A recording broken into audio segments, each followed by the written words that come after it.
The wood I'm using today is called Paurosa, and I bought this as a wood turning blank about 20 years ago. I cut this up into 4mm slices and it's been planed, as I showed before, when I made the neck. Normally when I'm making fingerboards I would choose plantation rosewood, which is sort of a light coloured rosewood, or I do have some old ebony that I sometimes use, but there are lots of different timbers that you can choose. If you have any questions about that, please feel free to put it in the comments below. So the tools that we're going to use today will be our square. We need some sort of marking knife. I've got a Japanese one, but a standard type of knife will do. The main thing is a knife that you can get right up to the edge with, so a flat side is really useful. So basically a marking knife that's nice and sharp. You need a fine pencil. The digital caliper is very useful, but you can do without it if you have to. And the only other tool that I haven't mentioned, and that's the saw. I've actually just bought this saw. I've been using a ground down hacksaw blade and for quite some time now, but this is a saw that's sold especially for fret wire, so it's already the right thickness. And this is you can adjust this. Well, the first thing I do is to put some masking tape on the fingerboard, especially when it's not so bad with a light wood like Paurosa, but some with dark woods like rosewood. You want to see your marks. You want to be able to see what you're doing. This also protects the surface of the fingerboard a little bit.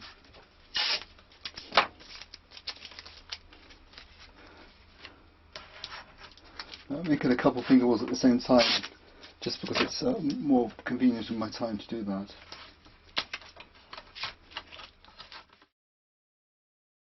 Just a tiny bit off we changed.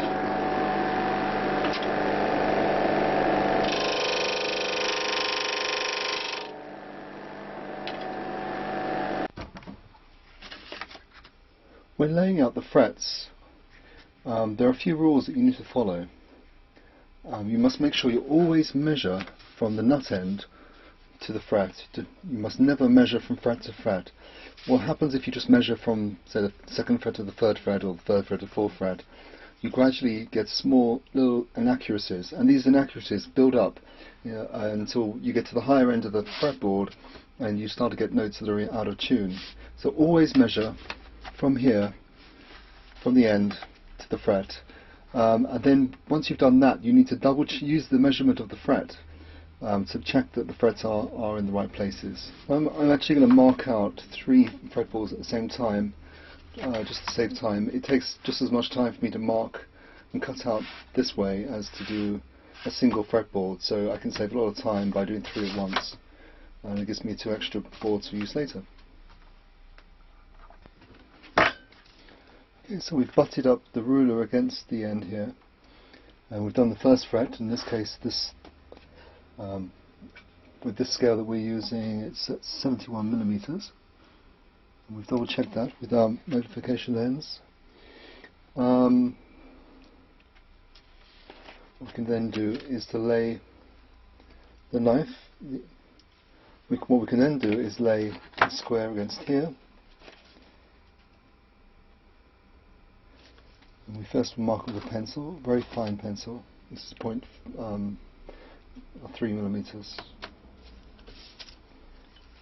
And then we're going to take our Japanese knife and use it with the flat face against the square so that the line is perfectly square. And this line will serve as a guide for the saw when we do that in a minute.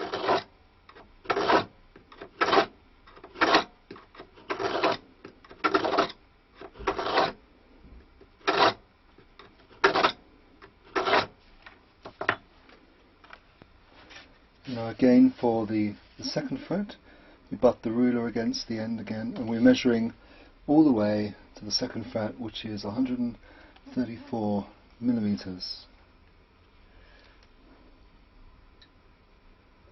Okay, we make our mark, then we take our square and we place it against. and mark it with a pencil.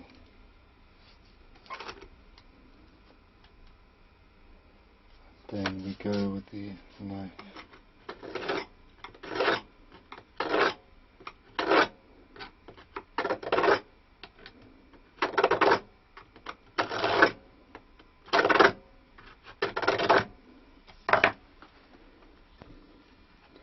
You can see here how I've measured, and then when I've double checked it, I've realised it's about half or quarter of a millimetre to the left or to the right.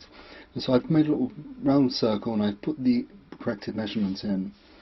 As long as I check all this before as I go, I should be fine. I double check everything, and then when I've done it all, I'll recheck with the digital caliper to make sure it's all right. This is a lot easier than doing a ukulele or a guitar, because the wide spacing. Because of the wide spacing and the fact that you're only doing a few of them, you're only doing like 10 frets on this example, or 11 frets. But if you wanted to do a chromatic fingerboard, you could consider using a template that you can buy, or you can have them ready cut for you. This is the medium size fret wire that I'm using. What you need to do is to measure the depth of the cut. You can either use your depth gauge if you've got a vernier caliper, or you can make it needs to be just slightly, fractionally more, just like a quarter of a millimetre more, just so there's a little bit more depth to the cut. And then if you adjust your saw, if you have a guard on it,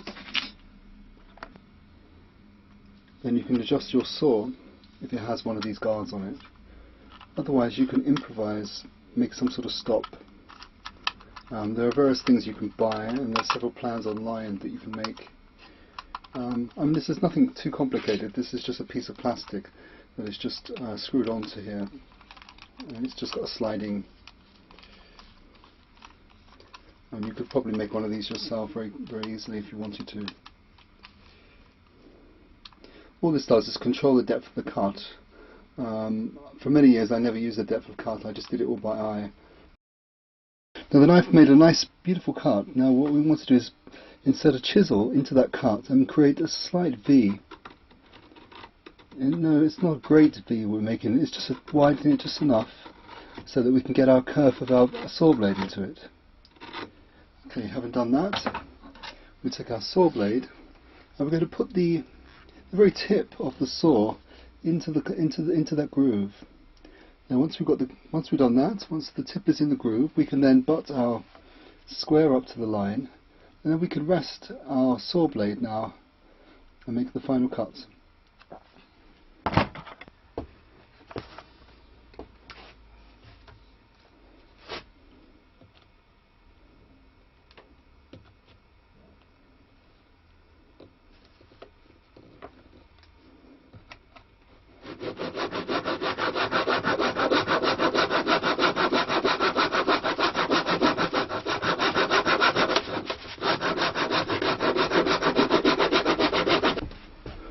Okay, so we've gone through all those saw cuts.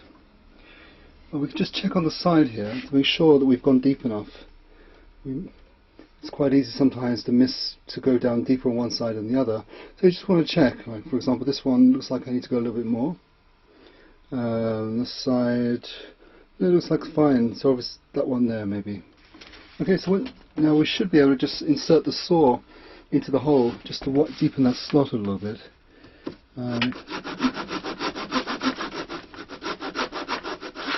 So we go for the other one that I missed.